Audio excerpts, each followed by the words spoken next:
오늘 맥주감사주일을 맞이하여 하나님 앞에 예배드리는 모든 성도들에게 주님의 예비하신 축복이 함께 하시기를 주의 이름으로 축원을 드립니다. 고대 인도의 철학 서적 가운데 우파니샤드라고 하는 경전이 있습니다. 많은 내용들을 담고 있습니다만은 오늘 말씀의 주제와 관련된 아주 짧은 구절을 먼저 소개를 해드립니다. 뭐라고 기록이 되어 있느냐 하면은 인간의 욕망이 곧 그의 운명이다. 인간의 욕망이 바로 그의 운명이다 라고 하는 그런 말입니다. 욕구나 욕망 없이 살아가는 인생은 하나도 없습니다. 욕구 없이 욕망 없이 산다면 그는 미생물이나 그러리라고 보여집니다. 이처럼 우리들이 욕구를 느끼게 되는 것은 무엇인가 나에게 부족함을 느끼기 때문에 또 그런 생각이 있기 때문에 자연스럽게 뭘 바라게 되고 또 채워지기를 바라는 그런 삶을 살아가게 됩니다. 그래서 나에게 있어야 할 것이 있지 않다고 생각할 때에는 좀 신경질적으로 변하게 되고 또 무엇인가 결핍된 상태라고 하는 것을 느끼며 살게 되어 있습니다. 결핍에는 인간에게 반드시 있어야 하고 만약에 있지 않으면은 기본 생활을 유지하는 데 지대한 영향을 미치는 것도 있고 또 다른 하나는 없어도 그만이지만은 그저 소유욕 때문에 느끼는 그런 결핍도 있게 되겠습니다.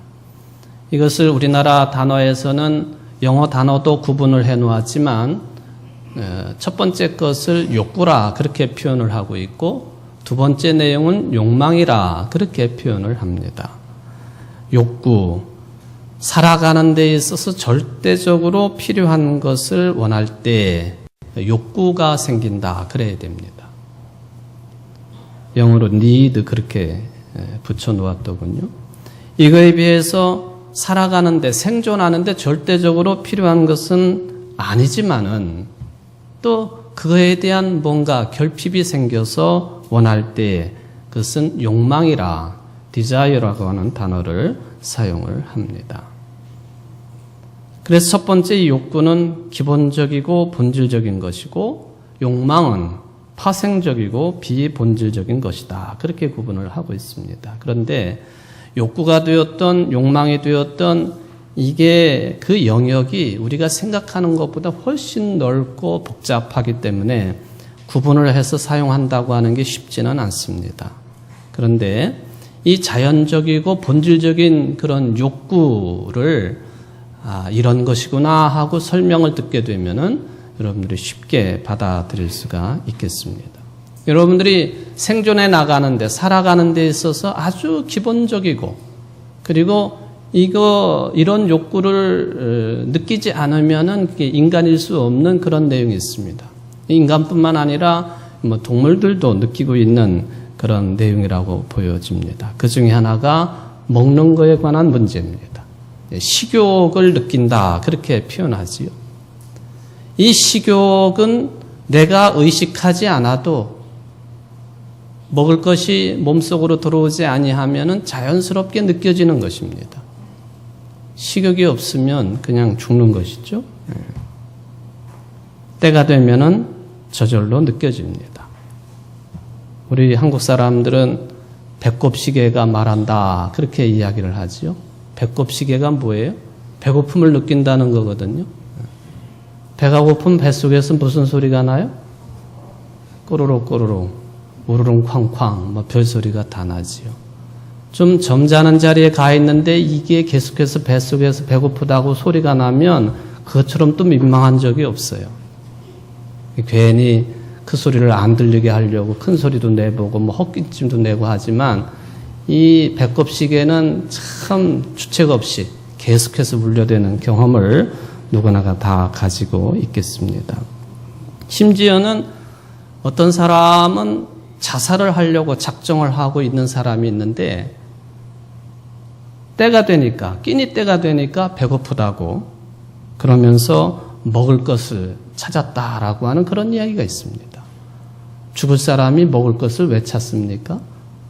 의식적으로 생각해 보면은 그게 일치가 안 되는 상황이지만 이 식욕이라고 하는 것은 자연스러운 것이고 본질적인 것이기 때문에 내가 지금 죽으려고 작정을 했어도 배가 고프면 먹을 것을 찾게 되어 있다 하는 그런 이야기가 되겠습니다.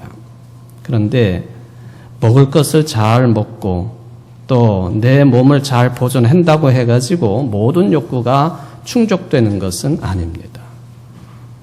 여러분들의 몸이 힘으로 가득 차 있다고 할지라도 활동을 통해서 이 에너지가 소비가 되고 그에 따라서 우리의 몸에는 뭐가 축적이 되느냐 하면은 쓸데없는 노폐물들이 축적이 되게 되어 있습니다. 심한 노동을 하지 아니어도 피로감을 느끼게 되어 있습니다. 그러므로 먹는 것 외에도 우리 인간들은 주기적으로 휴식을 취해야 됩니다. 내 몸이 휴식이 필요하구나. 그걸 어느 때 느끼느냐 하면은 필요하다 하면은 휴식해야 됩니다. 그 무리해가지고 계속 피로가 누적이 되고 몸속에 노폐물이 누적이 되면 그게 병이 되는 거죠. 피곤하고 무력감을 느끼고 자연적으로 휴식해야 된다고 하는 것을 사인을 보낸다 하는 것이죠. 그래서 이 휴식에 대한 필요성이 보다 강도 있게 나타날 때에 피곤하면은 또 자동적으로 오는 현상이 있습니다. 졸음이에요. 졸음. 몸이 무거워집니다. 말하자면 피곤하고 몸에 노폐물이 쌓이고 쉬어야 되고 그래서 하나님께서 우리에게 주시는 것이 뭐가 있느냐면 잠입니다. 잠. 하나님께서 사랑하는 자에게 무엇을 주신다고요? 잠을 주신다 하는 말씀이 있지 않습니까? 이 잠도 내가 의식하지 못하는 사이에 자연적으로 느껴지고 오게 되는 그런 내용이죠. 그래서 이 식욕과 수면욕, 이것은 우리 인간의 가장 기본적인 욕구에 해당이 되겠습니다. 또 하나가 있죠. 좀 설교 시간에 이런 내용을 길게 말하기는 좀 그러기는 합니다만은 우리 식욕과 수면욕 외에 인간들에게 아주 강력하게 나타나는 것, 또 시도 때도 없이 나타나는 것, 성욕입니다. 성욕.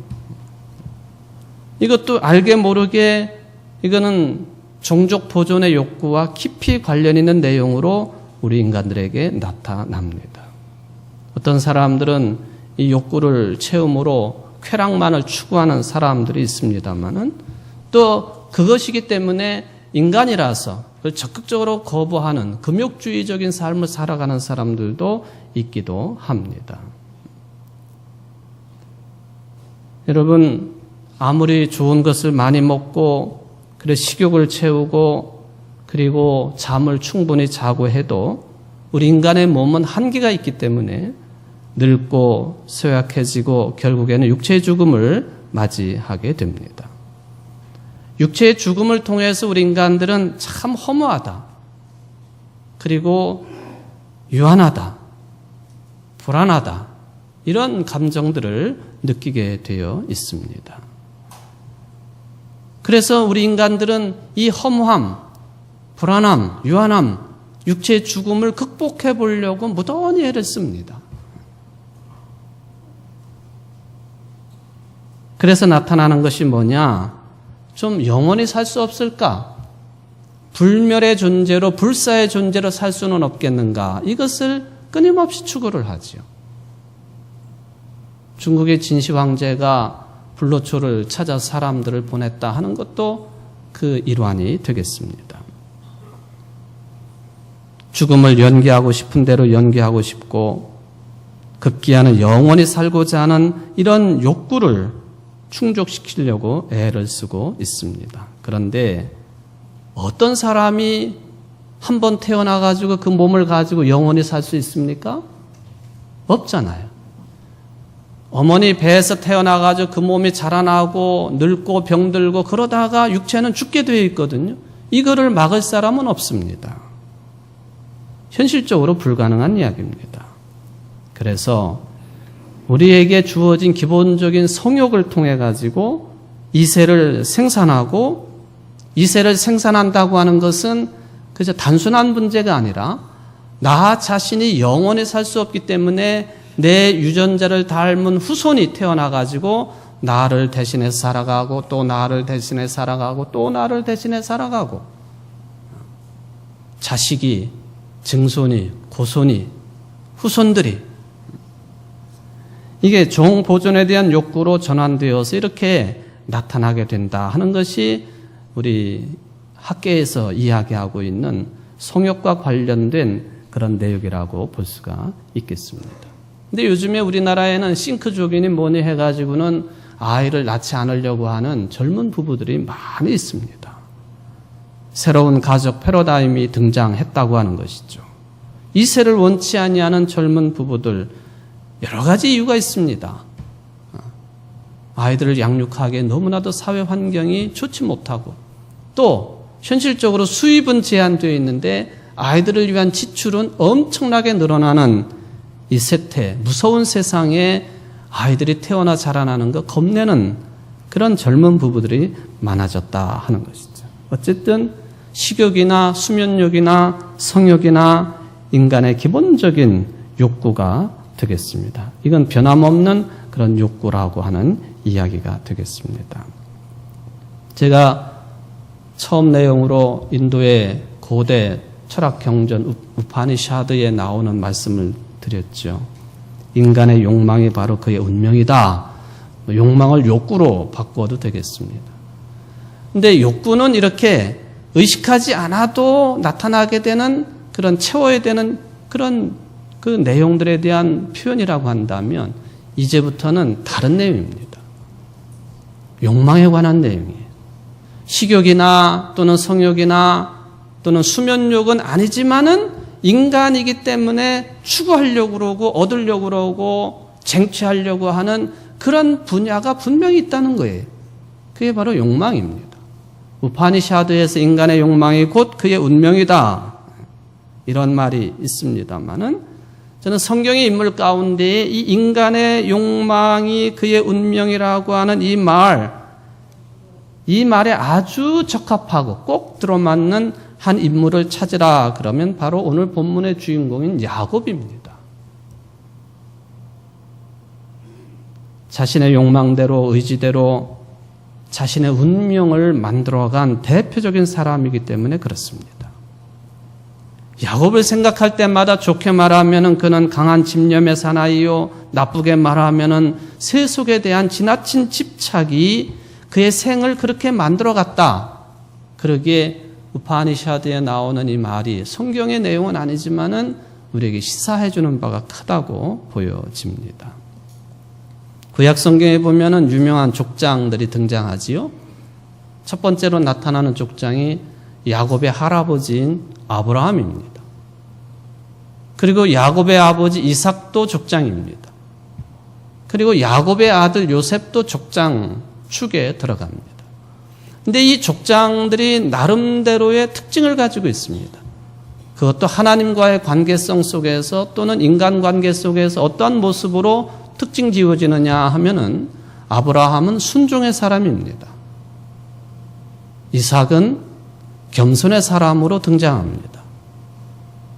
요셉은, 즉 야곱의 아들 요셉은 순결과 지혜의 사람으로 등장을 합니다. 그런데 야곱은 이 세 사람과는 좀 다른 차원으로 등장을 하고 특징 지어집니다. 집념의 사람이에요. 집념의 사나이 야곱. 그래서 어느 때에는 야곱이 우리 신앙인들이 정말 깊이 하고 싶은 반영적인, 반신앙적인 인물로 드러나기도 합니다. 입지전적인 인물로 보이기도 하지만 순리를 거스르는 사람이었어요.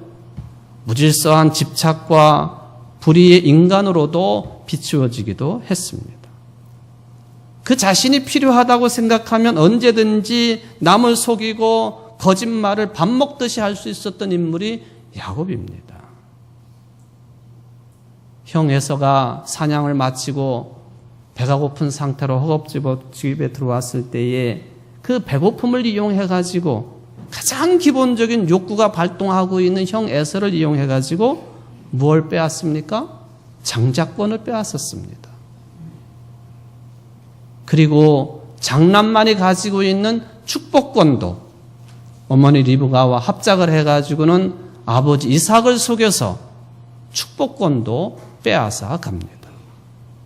그 뒤에 오늘 본문이 그 일단을 보여주고 있습니다마는 외삼촌 라반의 집에 가가지고는 외삼촌이 이제 장인이 되었는데 교묘한 방법들을 동원해가지고는 장인과 계약을 맺고 그리고는 엄청난 재산을 불려놓았습니다.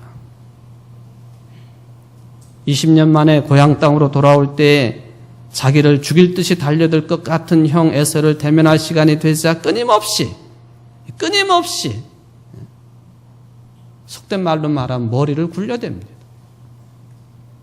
심지어는 야복강에서 특별한 영적인 체험을 통해 가지고 이스라엘로, 야곱이 아니라 이스라엘로, 하나님과 겨루어 이긴 자라고 하는 그 이름 이스라엘로 거듭났음에도 불구하고 여전히 하나님보다도 자기 자신을 의지했던 인물이 야곱입니다. 그런데요, 이게 다른 이야기가 아닙니다. 그저 야곱은 야곱이지, 수천 년 전에 성경에 나타난 이스라엘 사람 야곱이지, 그렇게 볼 수가 없는 게 우리가 성경을 읽는 이유입니다. 왜냐하면 야곱이 곧 저고 야곱이 곧 여러분이기 때문에 그렇습니다. 솔직히 말씀을 드리면 아브라함이나 이삭이나 요셉과 같은 사람들, 우리들이 신앙적으로 따라가기에는 너무나도 높은 수준이요, 그리고 신앙적으로 높은 덕을 가지고 있는 족장들이었습니다. 근데 야곱은 왜 그가 나 자신이고 우리들 자신이냐 하면은 가장 인간적으로 다가오는 족장이기 때문에 그렇습니다. 오래된 사람으로 나와 상관없는 사람이 아니라 지금도 내가 살아가고 있는 모습 그대로를 수천 년 전에 이미 살았던 인물 야곱이기 때문에 가까이 다가오는 인물이 되었다 하는 것입니다. 그 이야기는 뭐냐 하면은 야곱이 그런 가운데서 희망을 찾았다고 한다면 우리들도 그렇게 시원찮은 삶을 살고 있지만 그 가운데에서 희망을 찾을 수 있는 가능성이 있겠구나. 그것 때문에 야곱은 곧 나하고 여러분입니다. 야곱이 인간적인 허물과 한계를 지녔음에도 불구하고 하나님의 은혜로 끊임없이 변화하고 성숙하는 모습을 보면서 우리 자신도 지금은 부족하고 어리석지만 언젠가는 야곱처럼 변화된 인생으로 성숙한 신앙인으로 살아갈 수 있다고 하는 희망을 갖게 되니까 야곱이 우리에게 거울입니다.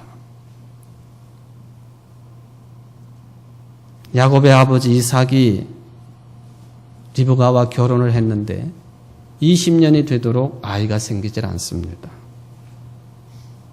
일부러 낳지 않으려고 무슨 작업을 한 것도 아님에도 불구하고 없어요. 부부의 마음이 얼마나 고통스러웠겠는가 짐작을 해볼 수 있습니다. 더군다나 이 이삭의 아버지 아브라함은 몇 살의 아들을 낳았죠? 100살에 낳았습니다.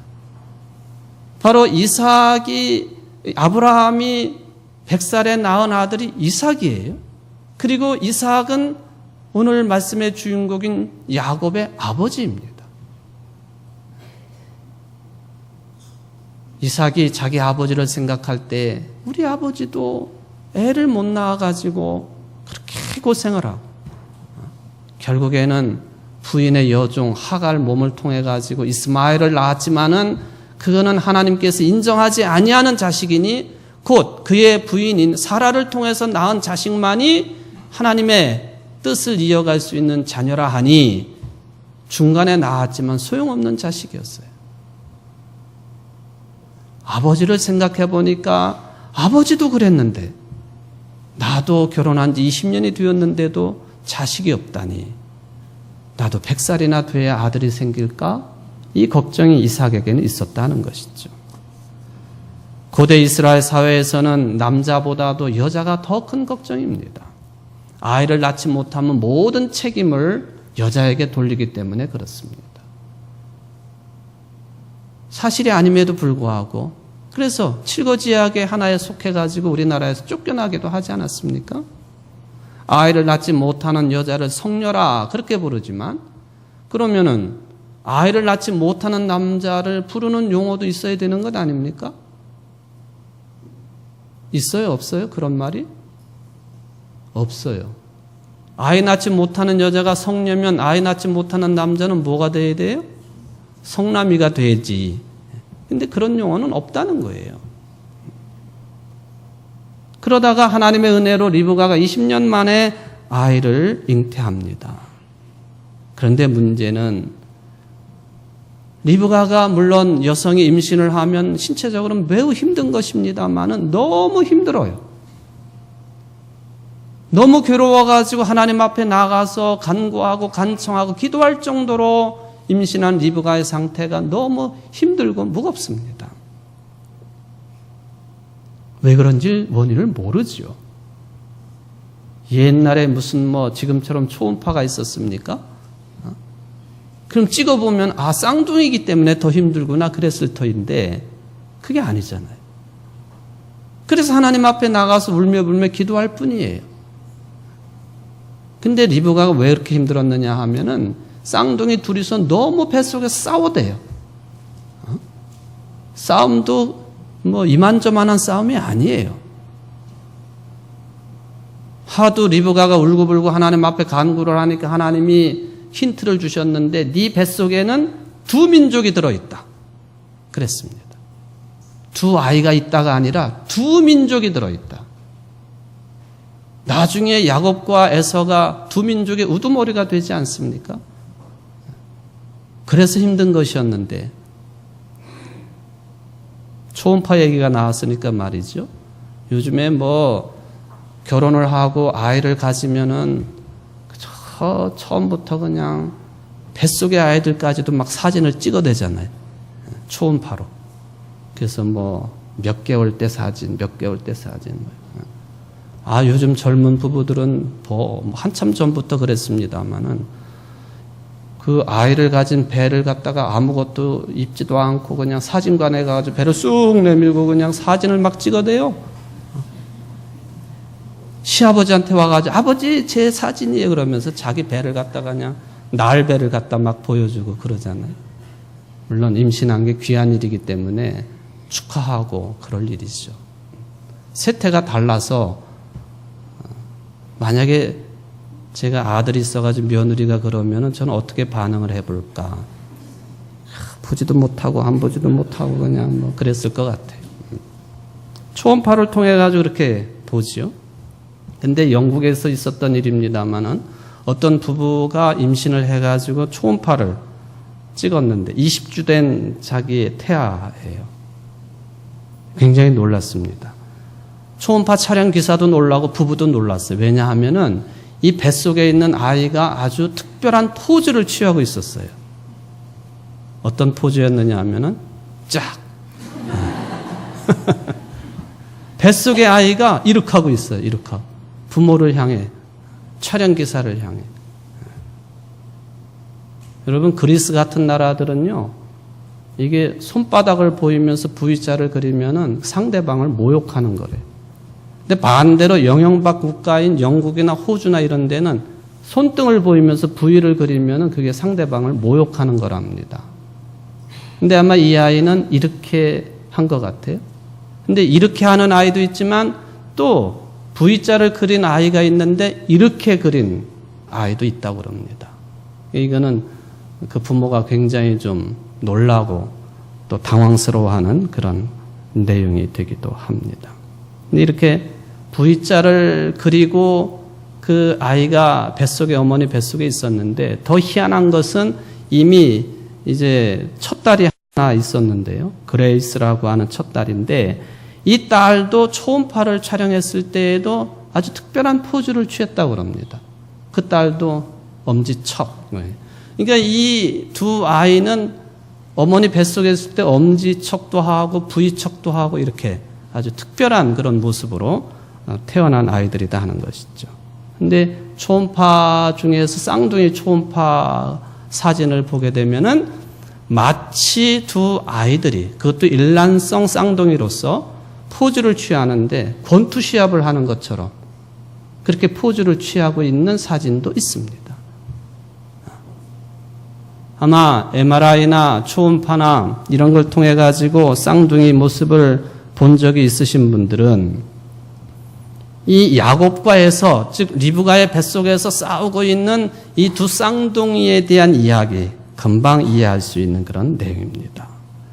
어머니의 태가 혼자만으로는 충분하지 않는다는 것처럼, 또 영양분이 혼자 섭취하기에도 부족한다는 것처럼, 어머니의 애정을, 리브가의 애정을 혼자 받아도 충만하지 못하다고 하는 그런 생각이 있는 것처럼 이 야곱과 에서는 리브가 뱃속에서부터 치고받고 싸웠다는 거예요. 그래서 어머니가 굉장히 힘들었습니다. 출산일이 가까워져 이 싸움은 더욱더 격렬해집니다. 더 치열해져가지고 서로 세상에 먼저 나가려고 상대를 밀치고 올라가는 싸움을 격렬하게 했습니다. 우리나라 번역으로 보면은 이 둘이 싸웠다 그렇게 되어 있는데, 이 싸우다라고 하는 이 히브리어는 더 잔인하고 또 아주 참혹한 뜻을 가지고 있습니다. 우리나라 말로 그냥 에서와 야곱이 싸웠다 그렇게 되어 있습니다만은 히브리어 원 뜻은 이 머리통을 부순다 그런 뜻입니다. 갈대를 찢는다 그런 뜻입니다.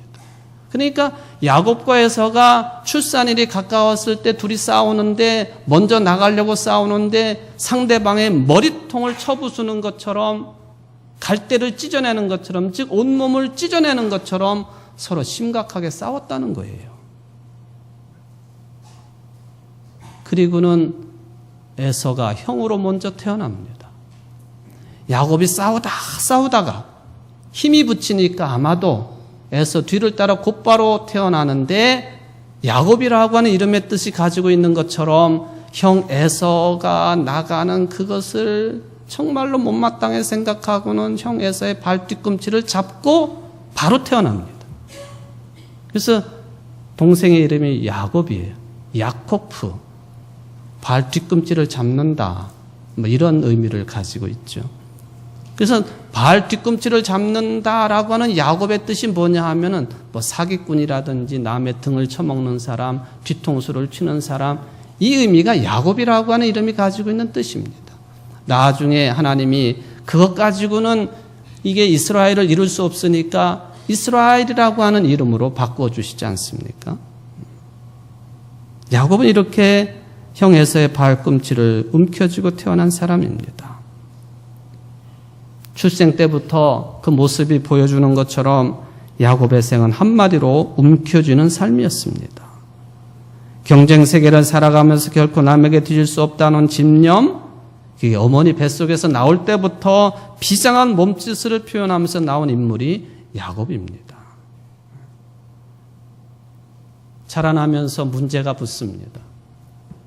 에서는 생기기도 잘생겼습니다. 성경에 표현하기를 피부색이 붉다, 그리고 온몸에 털이 많다. 털 많은 남자 좋아하는 여성들 많잖아요. 근데 서양에서 이 잘생긴 사람의 표현입니다. 반면에 야곱은요, 뱃속에서부터 싸우면서 진 사람으로 수줍음을 잘 타고 좀 연약하다고 볼 수 있고, 피부색도 그렇고, 에서는 그렇게 힘이 좋으니까 늘 들판에 나가서 사냥을 해가지고 고기를 잡아서 아버지에다가 바칩니다. 식탐이 많았던 이삭에게 고기를 늘 갖다 대접을합니다. 그러니까 이삭은 큰아들 에서만 편애하고, 이게 열일이 열인 것 같은 둘째 아들 야곱은 어머니 리브가가 편애를 합니다. 그게 문제의 발단이죠. 축복을 줘야 되는 그때가 되니까 어머니 리브가가 둘째 아들을 충동질하고 아버지 남편을 속여가지고는 장자권도 이미 빼앗았지만 축복권도 빼앗습니다. 에서가 알고 난 뒤에 동생을 죽이려고 달려듭니다.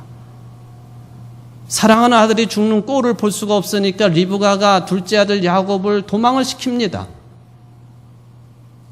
야곱의 외삼촌들이 살고 있는 라반 땅, 하란 땅으로. 라반이 살고 있는 땅이지요. 이 땅은 옛날에 아브라함이 하나님의 부르심을 받고 출발을 했던 그곳입니다. 이제는 야곱이 거꾸로 할아버지가 하나님의 부르심을 받고 출발을 했던 그 여정을 거꾸로 올라갑니다. 그 야곱의 생애를 보여주고 있는 아주 비장한 모습이지요. 약 830km에 해당하는 아주 긴 길입니다. 오늘 본문에 보니까 이 여정을 밤 시간과 함께 시작을 합니다.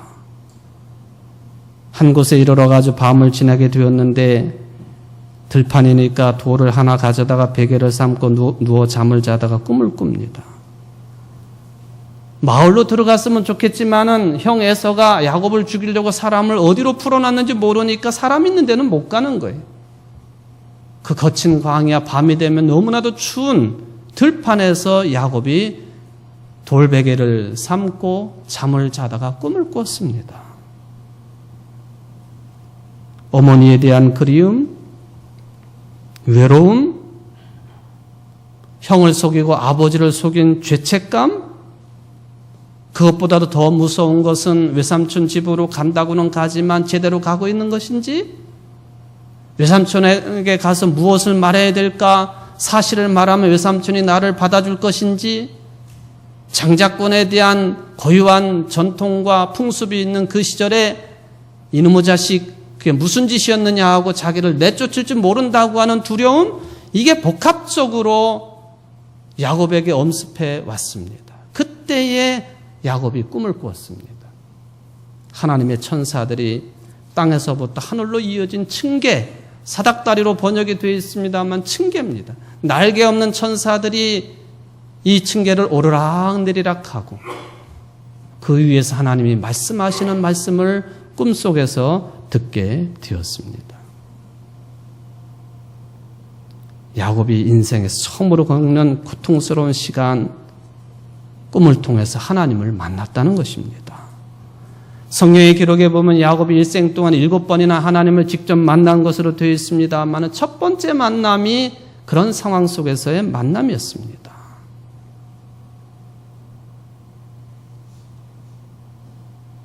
야곱은 인생의 삶에 있어서 가장 중요한 3가지 뿌리인 하나님, 가족, 고향을 다 잃어버리고 절망하는 자리에서 꿈을 꾸었습니다. 하나님의 돌보심이라고 하는 것은 전혀 생각할 수도 없는 그런 상태 속에서, 괴로운 상태 속에서 다시는 회복의 기미가 보이지 않는 그런 상태 속에서 부서진 가족관계로 괴로워하는 상태에서 꿈을 꾸었습니다. 그런데 그 자리가, 야곱이 머물렀던 그 자리가 하나님의 천사들로 붐비는 거룩하고 신적인 자리였다는 것입니다. 바로 그 자리가 하나님이 층계 상징과 자기 계시의 약속을 통해서 돌보아 주시는 자리였습니다. 그랬기 때문에 오늘 16절 말씀에 보면은 야곱이 잠에서 깨어나서 말을 합니다. 여호와께서 과연 여기 계시거늘 내가 알지 못하였도다. 나는 도망치는 자로서 괴로움과 어머니에 대한 그런 그리움과 외로움과 죄책감과 미래에 대한 불안감으로 떨고 있는 그 자리가 바로 하나님이 계시는 자리였다는 것입니다. 이게 오늘 본문을 통해서 우리가 찾아내야 될 복음의 내용입니다.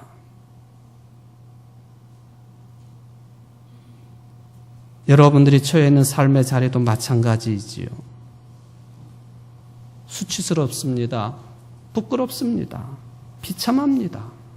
현실의 생활 때문에 아주 고통스러운 모습입니다. 그게 저와 여러분들이 머물고 있는 그런 자리이지요. 그렇지만은 바로 그런 자리에서 야곱이 그랬던 것처럼 우리들은 정말로 내가 머물고 있는 그 고통과 부끄러움과 비참과 이 자리가 바로 하나님을 볼 수 있는 영적인 자리라고 하는 깨달음이 언제나 우리에게 다가와야 된다는 것입니다. 부족함과 허물 때문에 이 자리가 지금 형성되었다 할지라도 하나님께서는 그런 모습들을 통해서 은혜를 주시는 통로로 사용하시는 분이시라고 하는 깨달음이 우리에게 있어야 된다는 말씀이 되겠습니다. 온갖 근심, 걱정, 두려움으로 가득 차 있던 야곱. 비록 부족의 우두머리가 되는, 장자가 되는 축복을 받아냈지만은 현재 그 마음을 가득 채우고 있는 것은 죄의식뿐이지요. 축복받은 자의 기쁨, 평화로움, 행복, 그건 다 어디로 사라져버리고 사기꾼이고 도둑놈이고 도망자고 죄의식만 야곱의 마음을 차지하고 있는 바로 그런 마음의 자리에서 야곱은 하나님을 만났다는 것입니다. 하나님께서 나타나셔서 말씀하십니다. 나는 네 할아버지 아브라함의 하나님이고 네 아버지 이삭의 하나님이라. 할아버지를 말하고 아버지를 말한다고 하는 것은 너도 내가 지키겠다고 하는 그 약속의 말씀을 주시기 위한 뜻을 드러내신 말씀입니다. 그동안 개인적으로 인격적으로 하나님을 만난 경험이 없던 야곱에게 하나님이 이렇게 나타나셔서 말씀을 하십니다. 그리고는 세 가지의 축복을 약속하십니다. 하나는 많은 후손을 주겠다. 또 하나는 그 후손을 통해서 다른 사람들도 복을 누리게 하겠다. 또 하나는 하나님이 야곱과 언제나 함께 하다가 야곱을 그렇게 바라는 고향으로 꼭 돌아오게 해주겠다고 하는 축복의 약속입니다. 아마 이 세 가지 중에 야곱에게 가장 큰 위로가 됐던 축복은 뭐였을까? 세 번째 축복이 될 것입니다. 왜냐하면 첫 번째, 두 번째 약속은 야곱의 생애 동안에 이루어지지 않았어요. 그런데 세 번째, 고향으로 꼭 오게 하겠다고 하는 이 약속은 그의 생애 동안 이루어졌기 때문에 가장 큰 위안이 되는 그런 약속이 되겠습니다. 실제적인 현세적인 축복이지요. 그걸 한마디로 말하면 임마누엘의 축복이었습니다. 하나님이 언제나 야곱과 함께 하신다고 하는 그런 축복의 약속, 일찍이 할아버지 아브라함도 받은 복이었고 뿐만 아니라 이 임마누엘의 축복은 지금 여러분들도 누리고 있는 축복 아닙니까? 예수님께로부터 받은 축복이지요. 아브라함은 하나님으로부터 내가 방패되어 너를 지켜주리라고 하는 이 축복을 받았습니다. 우리 그리스도인들은 부활하신 주님으로부터 내가 세상 끝까지 항상 너희와 함께 있다고 하는 임마누엘의 축복을 받은 사람들입니다. 마태복음 28장 20절 말씀이지요. 여러분들이 누리는 영성 가운데 가장 귀하고 보배로운 영성이 뭔 줄 아십니까? 바로 임마누엘입니다. 주님께서 언제나 여러분과 함께하고 있음을 깨닫고 고백하는 영성이야말로 가장 귀하고 보배로운 영성인 것을 믿으시는 여러분들 되시기를 바랍니다. 예수님께서, 주님께서 우리의 생애 구비구비마다 항상 함께 하시면서 돌보아 주신다고 하는 사실을 굳게 믿는 믿음이 우리의 믿음의 본질입니다. 이 발견보다 더 큰 발견은 없을 것입니다. 나를 온전히 다 아시면서도 죄인인 것을 아시고 도망자라는 걸 아시고 불안한 사람이란 걸 아시고 미래가 불안한 걸 아시는 그런 하나님이시면서도 불구하고 내 부족한 모습을 보라기보다는 돌보아 주시고 싶어서 애쓰시는 분, 이 하나님을 발견하고 예수 그리스도를 발견한 것보다 더 큰 발견은 없다는 것입니다. 이것이 바로 야곱의 베델에서의 체험의 은총의 모습입니다. 그런데 야곱이 우리인 것은 야곱이 어떻게 이런 귀한 축복을 받았느냐? 야곱이 착하게 살았다거나 훌륭한 일을 했기 때문이 아니에요. 오히려 그 반대이지요. 사기를 쳤고 부려막심한 짓을 한 사람입니다. 그래도 하나님의 축복이 물 흐르는 것처럼 넘치도록 내렸습니다. 이게 바로 우리가 늘 말하는 하나님의 은혜의시다. 은총입니다. 그래서 오늘 본 말씀은 야곱을 보여주기만 하는 것이 아니라 동시에 우리 자신의 모습도 보게 해줍니다. 여러분들이 지금도 생존하고 지금도 살아있고 지금도 믿고 기도하며 찬송 부르며 예배 드릴 수 있는 그 하나님의 사랑을 받는 까닭이 무엇인가를 보게 해줍니다. 나의 부족함에도 불구하고 그건 무조건적인 하나님의 사랑 때문에 그렇다 하는 것을 받아들이고 믿을 수 있는 여러분들 되시기를 바랍니다. 맥스 루카도라고 하는 사람이 바로 예수님처럼이라고 하는 글에서 이렇게 고백을 합니다. 하나님의 사랑은 결코 멈추지 않는다. 우리가 그분을 걷어차도, 우리가 그분을 무시해도, 우리가 그분을 거절해도, 우리가 그분을 경멸해도, 우리가 그분에게 반항해도 하나님의 사랑은 결코 멈추지 않는다. 하나님의 사랑은 변하지 않는다. 우리의 죄악이 그분의 사랑을 감할 수 없고 우리의 선이 그분의 사랑을 증가시킬 수 없다. 우리의 바보스러운 행위가 그 사랑을 위태하게 만들 수 없고 우리의 충실함이 그 사랑을 벌어낼 수 없다. 하나님은 우리가 실패했기에 덜 사랑하고 성공했기에 더 사랑하는 분이 아니다. 하나님의 사랑은 결코 멈추지 않는다. 시간이 갔습니다만은 찬송 한번 펴보십시오. 299장입니다.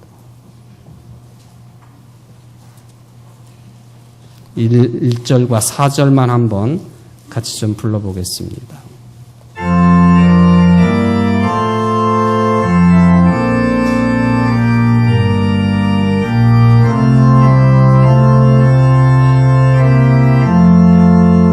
하나님 사랑은 온전한 참 사랑 내 맘에 부어주시사 충만케 하소서. 하나님 사랑은 온전한 참 사랑 내 맘과 영에 채우사 새 힘을 주소서. 아멘. 사랑하는 성도 여러분, 여러분들이 지금 처해 있는 상황은 어떻습니까? 그저 나락으로 떨어지는 지옥과 같은 야곱입니까? 사랑하는 성도 여러분, 지금 여러분의 인생 자리가 바로 야곱이 발견하고 고백한 것처럼 하나님의 천사가 오르락 내리락 하는 곳이요, 하나님의 축복의 약속이 내리는 자리요, 임마누엘의 축복을 누릴 수 있는 인생 자리라고 하는 것을 확인할 수 있는 믿음의 사람들 되시기를 바랍니다. 여러분들이 지금 머물고 있는 자리, 현실의 삶을 살아가고 있는 그 자리는 망할 자리가 아닙니다. 하나님의 은총으로 흥할 자리요, 임마누엘의 은혜를 받을 자리임을 믿고 항상 감사하고 기뻐하며 하나님 앞에 영광 돌리는 그런 감사드리기에 부족함이 없는 여러분들 되시기를 주의 이름으로 축원을 드립니다. 기도하시겠습니다. 고마우신 하나님, 오늘 야곱 이야기를 함께